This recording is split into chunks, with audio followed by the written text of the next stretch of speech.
Good afternoon, all our viewers. My name is Fred Kasirie.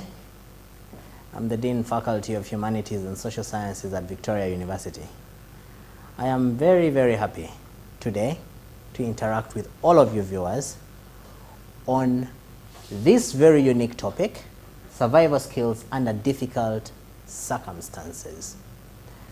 It is not any news that we are, as a country and as a globe, we are going through pretty very difficult time as a result of the global pandemic.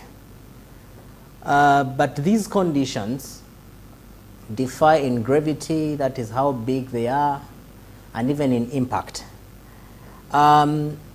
This condition is new for many of us, but we can say for as long as the world has existed, this condition is not new. Generations after generations have been encountering similar conditions. However, like I said initially, it's always the gravity of the challenge, and normally it's how we deal with that gravity that normally helps us to see the better day. So this particular lecture shall help us see how best we can survive under such similar conditions. If we looked at the objectives for today's session, we can break them down into four. We would want to identify and understand, as well as classify, the different difficult circumstances. We would want to improve our personal and group awareness of the environment in which we live. We also want to know, identify the ways in which we can build capacity to manage these difficult circumstances. At the end of the lecture, we shall be able to share some lessons from what has happened in the recent past within our country with regards to managing these circumstances. Like I initially said, circumstances differ in terms of size and impact. It can be a personal challenge, it can be a group challenge, it can be a nationwide challenge, it can also be a global challenge. What we are dealing with today is the global pandemic, for instance. But we have dealt with national challenges before. For those that lived during the time of the Civil War in this country, you very well know how hard it was to survive during such time. Also for the individuals that lived way much earlier than all of us, you might have experienced the flus that affected the world and probably knew how hard your parents managed to survive at the time. So basically, in this particular discussion, we would want to share perspectives from social science. Before a situation gets medical, how can you try to manage it? Before you get stressed, how can you try to manage that situation? I think throughout this class, we shall be able to establish how best this can be done. The content of this particular presentation looks at the different examples of difficult circumstances.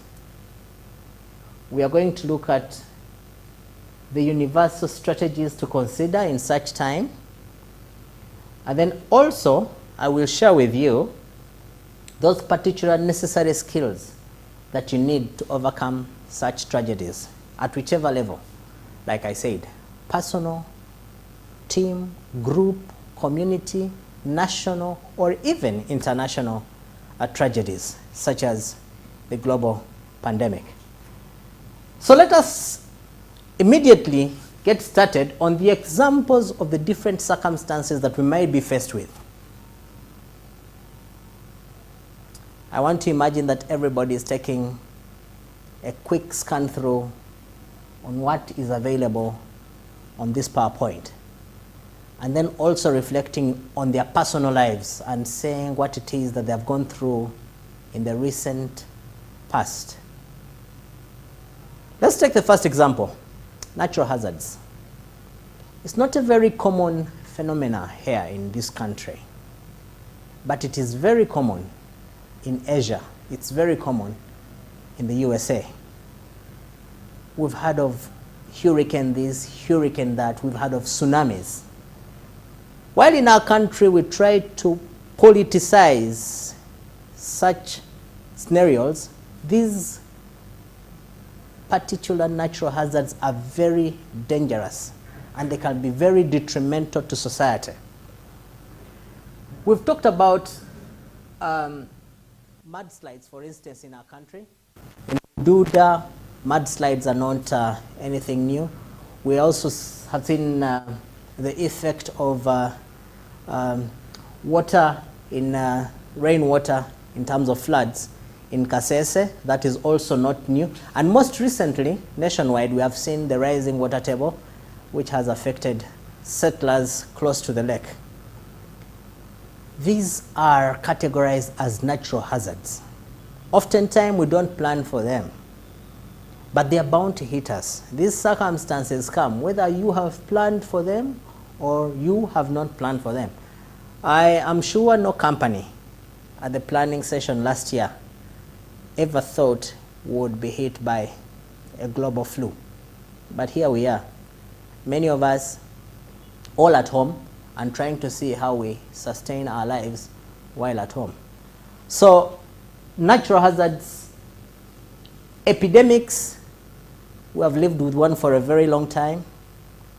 HIV, it's not a new story, but we have managed and established how best to survive amidst its presence.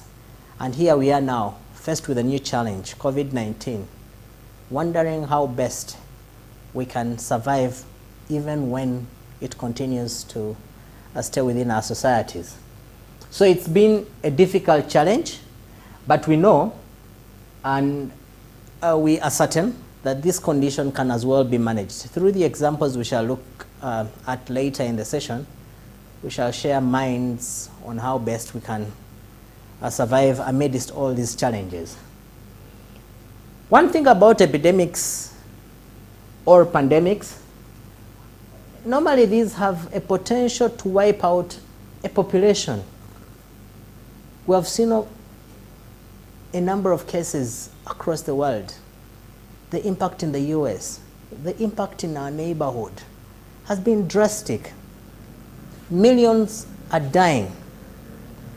Thousands are hospitalized. And this speaks with regards to the socio-economic structures that have been built over generations. They are at a test. We've heard of countries with the best health systems being put to their knees. But what are those simple things that we can do that do not necessitate us to get into the complicated applications when such epidemics or pandemics hit us? That should be part of our discussion today. Also recently, this country was affected by locusts. Locusts in some parts of the world are said to be edible. But let us look at the destructive part. Locusts can be very, very destructive. They can eat up vegetation. Therefore, because we never planned that we shall be in any way affected by locusts, and so we never do this kind of planning every time we plan our agriculture, it's important to know how best can we handle a situation such as this when it finally hits us, and then we are lost for a course of action. What are those simple things that we can do to survive and then see whether we have better business the days to come? Just like all the other initial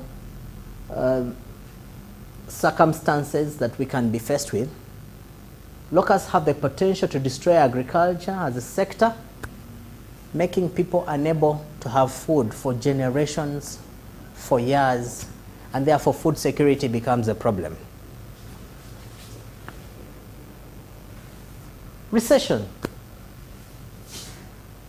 We have heard about countries get into recession.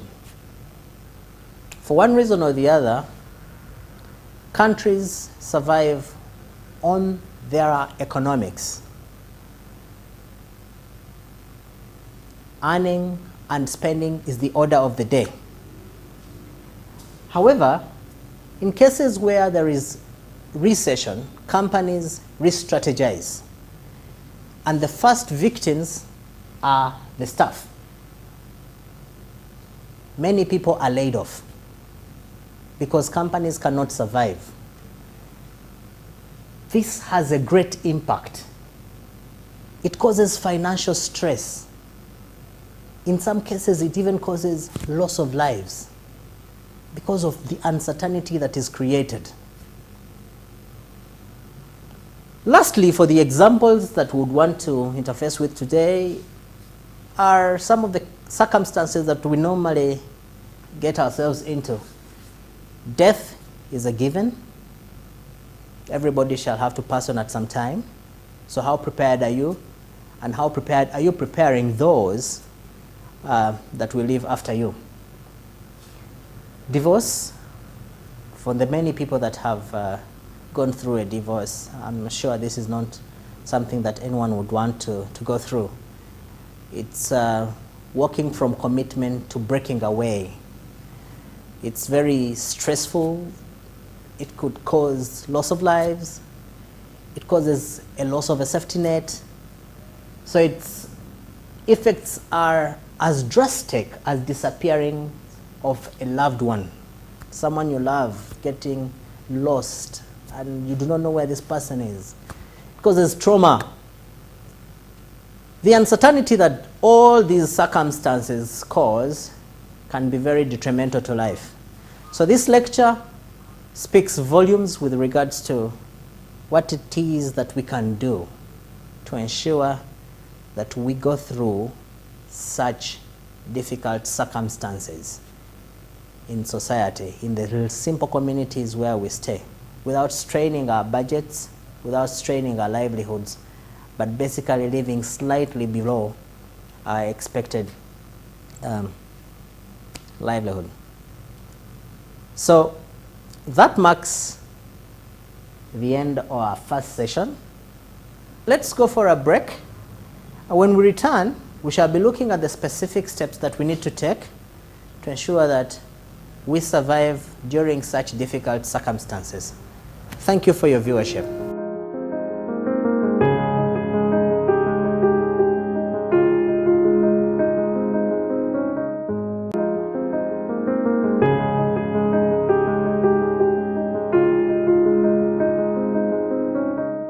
I want to welcome you from the break.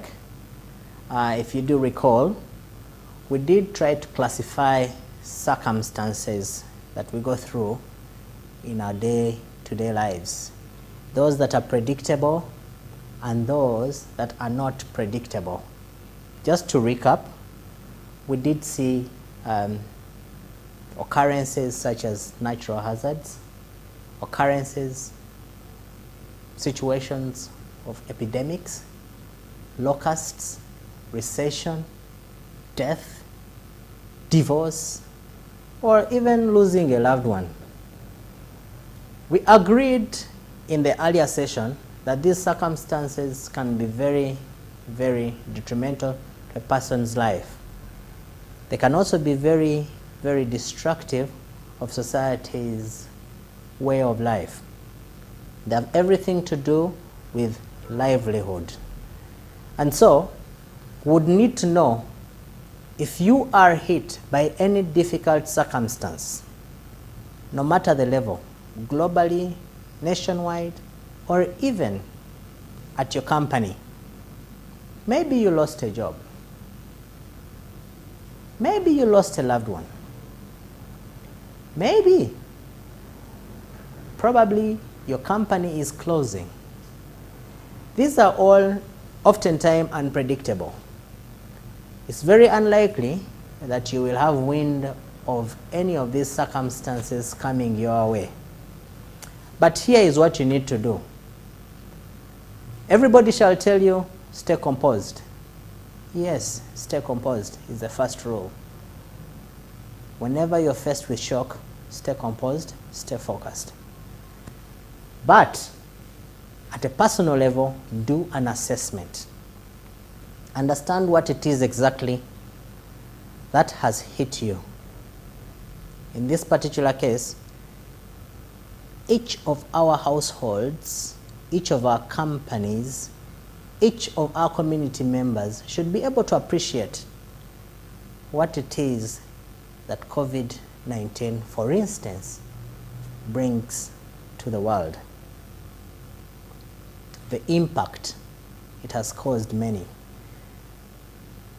the loss of jobs that many have had to go through 3-4 months without pay, and even the future is uncertain.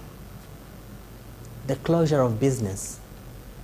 So many SMEs are struggling, and that's not only within Uganda, but globally. The future of your education. A candidate ready to sit your exams, but you're not so sure whether these exams shall be fielded at the same sitting this year. You're losing out on class time and you're worried. All these have the potential to create panic within an individual. It is therefore very important to do a personal level assessment for the individual, but then also a group level assessment at our family levels. We need to see how are our families ready for this, what it is that this challenge brings to us. I will move deeper into these aspects in the next segment, but now I need to give you an outlay of what it is that you need to do firsthand, what it is that you need to appreciate before you get into a panic mode. You need to establish how ready your family is prepared for this. I am certain and sure that this is a situation you never planned for, but then here you are. You have a family behind you. They are looking up to you. How are you going to handle this? This is a discussion not only for you as the family head, for instance, or as the company CEO. No, it is a discussion you need to involve the entire family with. As a CEO, you need to get your teams together, right from the janitor to the top managers. You need to see how best everybody shall be able to go through this particular challenge or circumstance. So we need then, after we do the assessment, we need to establish our priorities and realign our goals. What it is that we need to do immediately, what it is that we need to do in the midterm, and what it is that we need to do in the long term. The eventuality is that situation shall return to normal.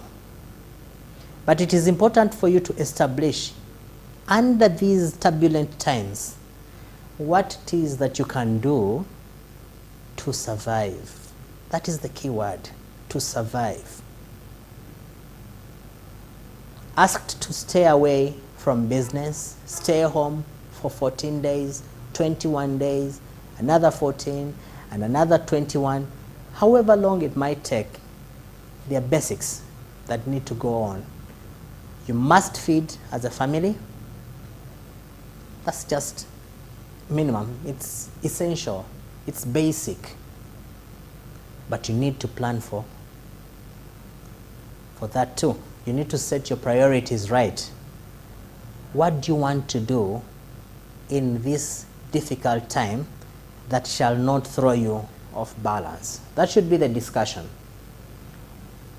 Thirdly, you must establish your key stakeholders, your partners.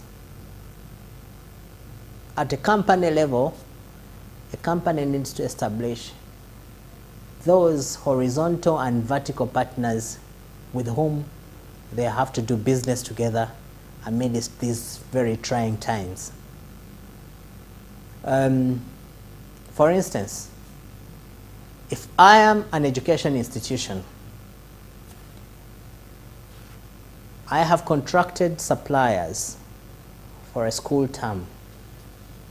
We expected to have students paying fees so that we can pay for the supplies that we obtained before the school term began. And there, we were hit by a global pandemic. Schools were closed abruptly. We have stock in the stores, which stock might also be threatened with going bad. This can be a very difficult time. Millions of money obtained, you have credit, but then you do not know how to proceed. You need to get your stakeholders, your suppliers, back into a discussion. Of course, food is a necessary good, but you might not need it in school for that time. It's not worthwhile having it in your stores.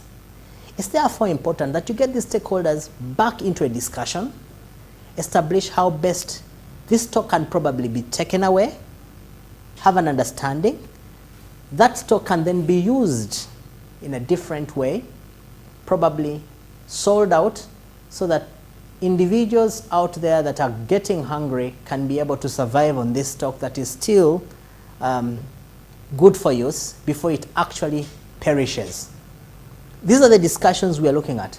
As an individual, you are looking at your end of month salary. Unfortunately, you cannot have it. All you have before you is a letter terminating you and telling you that they will be able to contact you at the time situation has normalized. You need to establish who it is that you need to work with to go through this difficult time. That might be your immediate family. It might be your wife. That discussion should go on.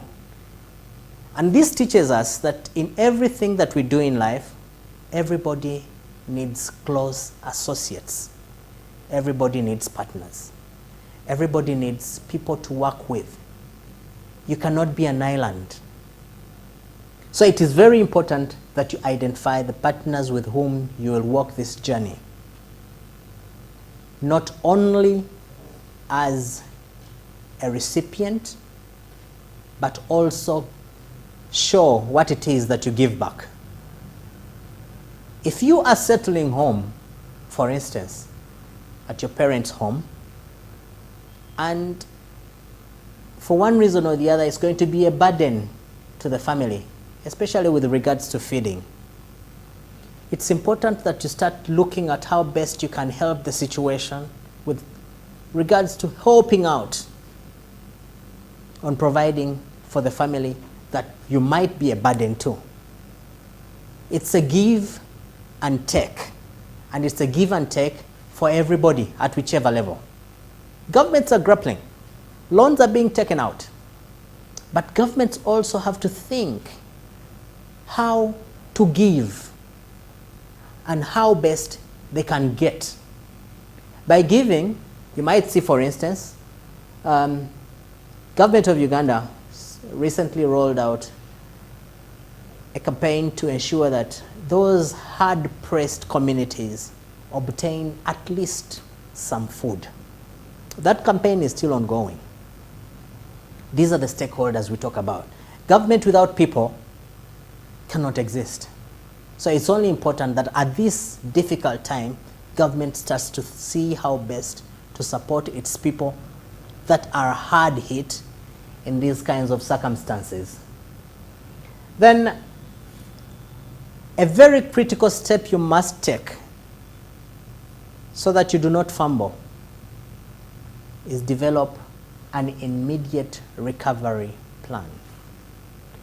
You might never know how long this difficult circumstance will take, but it is important to have a tick off of actions that you must take before situations get worse. If you lost a job, important you start looking for one. or prepare yourself to get one, or create one for yourself. As hard as it can get. Schools closed. You have to pay salaries for teachers. Parents did not pay their fees to the last balance. You're in the middle of trouble.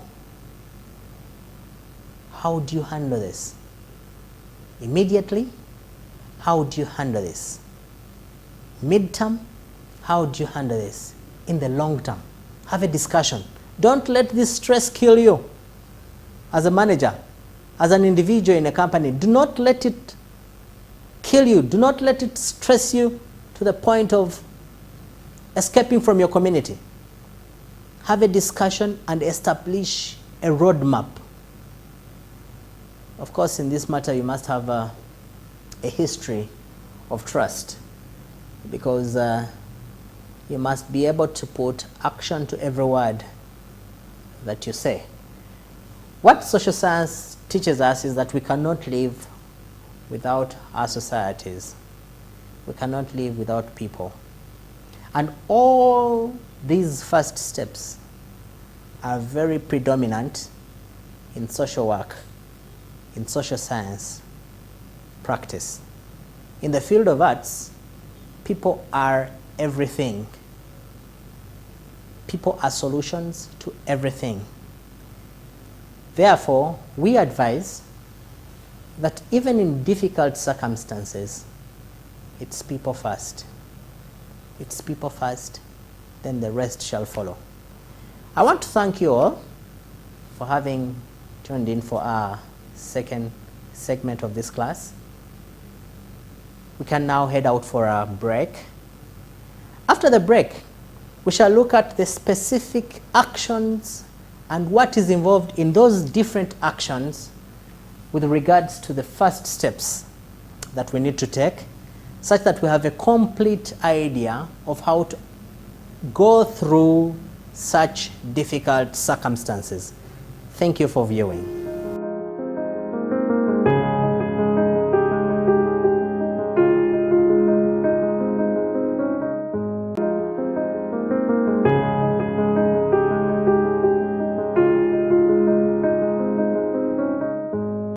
Welcome back for this last segment of our training today. Just to recap, it was important for us to, in the first segment, to establish what different circumstances we normally fall into that are difficult for us as individuals, as teams where we work, or as countries where we live. We did run through a couple of them. We noticed that there can be natural hazards, there can be epidemics, like the one we are currently faced with. There can be circumstances where we lose loved ones, maybe through death or by them getting lost, and many such circumstances. We have also learnt in the second segment that there are quick first steps that we must take when hit by any such difficult circumstances. To quickly recap, we have learned that it is important to take stock of what it is that has happened, do an assessment, establish where we are in this whole picture. It's also important for us to establish our key stakeholders. Who is it that we are with in this whole story? It is also important for us to establish what it is that we need to do immediately, mid-term, and also in the long term with regards to recovery. Because we know these situations stay, but we must survive. The language is basically survival. The language is survival, and survival is what it is. So we would now want to dive into the deeper part in this last segment to establish the key skills that we must have in order for us to go through such a difficult time. The difficult subject is money. Key questions around money or cash management should be income stability. Are you able to guarantee that? Income security. Are you able to guarantee that throughout the period of this particular difficult circumstance? How stable is your job or that of your spouse? Which other options do you have, especially in the current circumstance? Can you manage your expenditures? What it is that you are spending on is very, very important. Are you mixing essentials and non-essentials? We shall look at that later. So it is important for you to be very cost efficient. If possible, we recommend that you maximize incomes, minimize expenses, but then also have an agreeable understanding between wants and needs, essentials and non-essentials. There's going to be a call for RTB. RTB is what we refer to as return to basics. That shall guarantee you a walkthrough. It is important, again, to take stock. We talked about an assessment earlier. We need to understand what is your net worth. This is a subject that many of us interact with when we want to find out who the rich fellows in our in a neighborhood are. So we ask ourselves, what is so and so's net worth? Now the question comes to you, what is it that you are worth in terms of liquidity? What are the assets available to you? Which liabilities stand in your way? In this whole discussion, it's important you determine the assets, the real and personal property that you have, as well as determine their liabilities. Establish the bills, both outstanding and those that are foreseeable in the near and also in the long term. Third, we talked about priorities. What is it that we have to do when it comes to priorities? It's very key to discuss spending priorities. Spending priorities because normally money comes into play. How do you want to spend it is very key. As family, you need a dialogue to discuss where should your money go throughout this period of uncertainty. As a company, you need to decide which items are you going to spend money on. I would be surprised in the current space if there is a company spending money on an activity, for instance, like sports, which you won't be having in the anytime soon. So I do not know why you would have such a budget rollout. Take priorities on how you want to spend your money. That spending plan shall enable you determine your monthly incomes and how you can expend those incomes. It is very important that you adjust your expenses based on your set priorities. It's only an issue of knowing what exactly you want, how much you have, and how best you can have what you need and not what you want. But what are priorities? This must be a discussion that is probably running through everyone's mind. I initially introduced you to the idea of RTB, return to basics. Housing, food. Keep your debts at a minimum. manage your debts.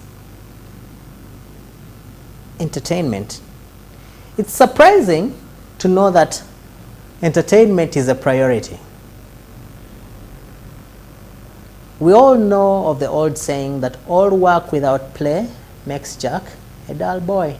So find out what it is in the difficult circumstances that should be able to breathe life into you. Is it taking a stroll across the village? Is it playing football with your sons and daughters at home? Is it playing darts or draft at home? You must define entertainment with minimal expenses attached to it. It's very important for you to get creative, because without being creative, you cannot live in extraordinary time. You must find out how best to work within the means that you have. And then also, you need to establish which options are available to you as you set your priorities. While cutting expenses, we need to talk about taking advantage of locally available resources in your community. It's important to think about taking time together as family, as a team. We've seen the guidance that has been given to us, for instance, under these difficult circumstances. When you go visiting your mother, you cannot have any kind of physical distancing.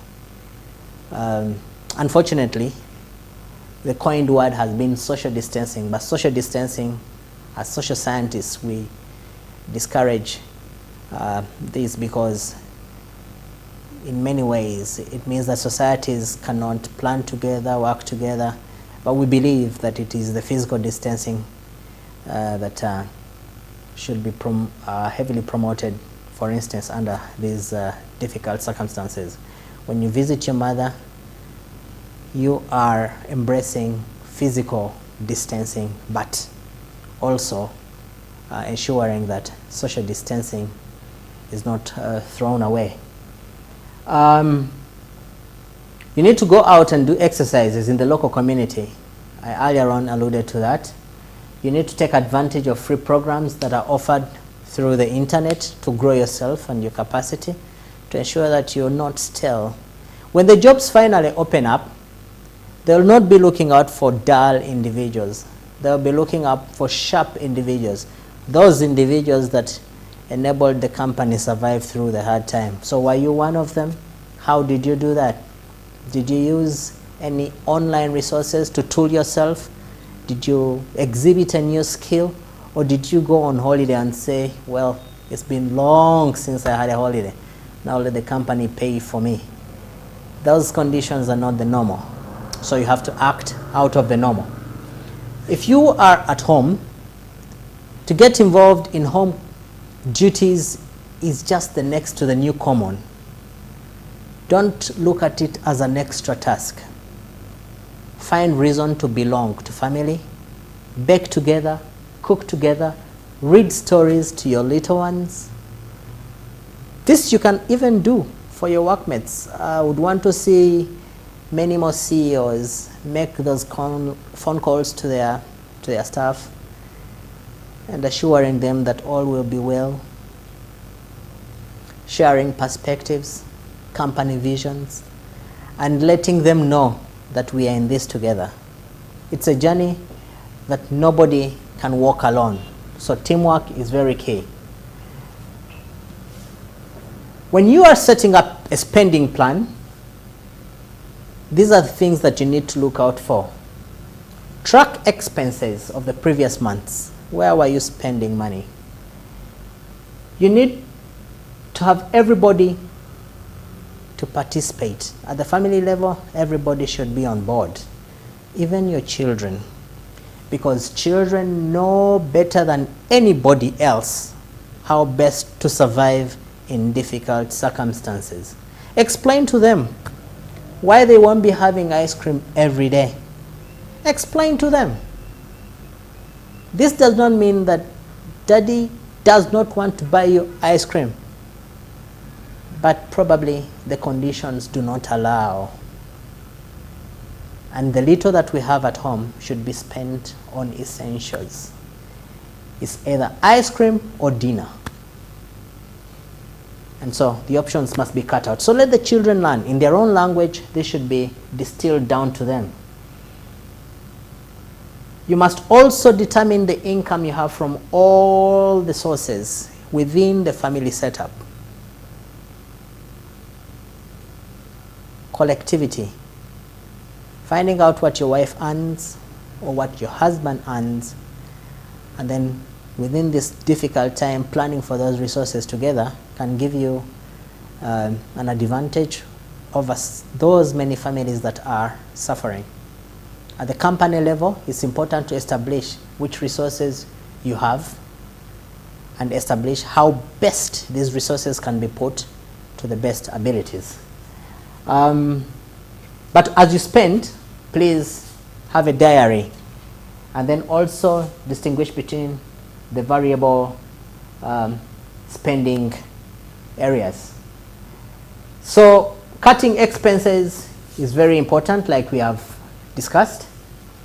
Children should be involved, and then also utilizing communities in all that we do is very key. Risk management, very, very important. Have you planned for your health? Do you run a health insurance scheme? Do you have an auto insurance scheme that you're planning for? Because these are things that will keep you going. You need good health to have a good future. Without good health, it's almost impossible for you to move forward. Managing stress. How are you managing the difficult time that you're going through? That is key. Try to find out ways to deal with stress, explore variable techniques that you can manage this particular unfolding. Then also find people to work with. These are some of the ideas we hinted on earlier in the discussion. But then also be positive and be sure that all will be well. As family, you must get to the peak of communication abilities. Communicate. It is more critical now than ever. Take some time to discuss all challenges that you go through and how best you can go over them. Also, have meetings at family level to ensure that all that it is that you're planning is well cut out and executed, and who is doing what and when. When disagreements occur, have time to discuss those disagreements. I talked about the meetings. They can be at family level or team level if it's a company, because at the end of the day, you need to come out strong. We have some examples of how these have helped communities in this country. In the recent past, we have seen market vendors stay late at their workplaces, which is a sign of resilience for the benefit of survival. We have seen the dedication and sacrifice by our medical personnel, which is very lean. We have seen saving practices that never have we seen in communities for them to survive and see another day. We have seen individuals braving long distances to go and work. But then also, more than ever before, we have a case for online off-station working. It's not going to be the usual for any company not to let their staff work from home, because now we know it's possible and the results are tangible. So the whole discussion we've had throughout this lesson today is that difficult circumstances in life are inevitable, and we should plan to mitigate their associated effects. It's not going to be a hitch-free life that you will lead. It will be life full of circumstances that are difficult.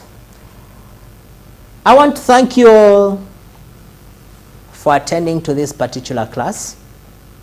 I hope you have learned one or two things, and you prepare for the next unfolding or circumstance that might be difficult in your life, as and when it happens, at a personal level, at a team level, as a company, and of course, as a country. I want to wish you well. Follow the guidelines. Keep yourself safe. We will get over this. Thank you.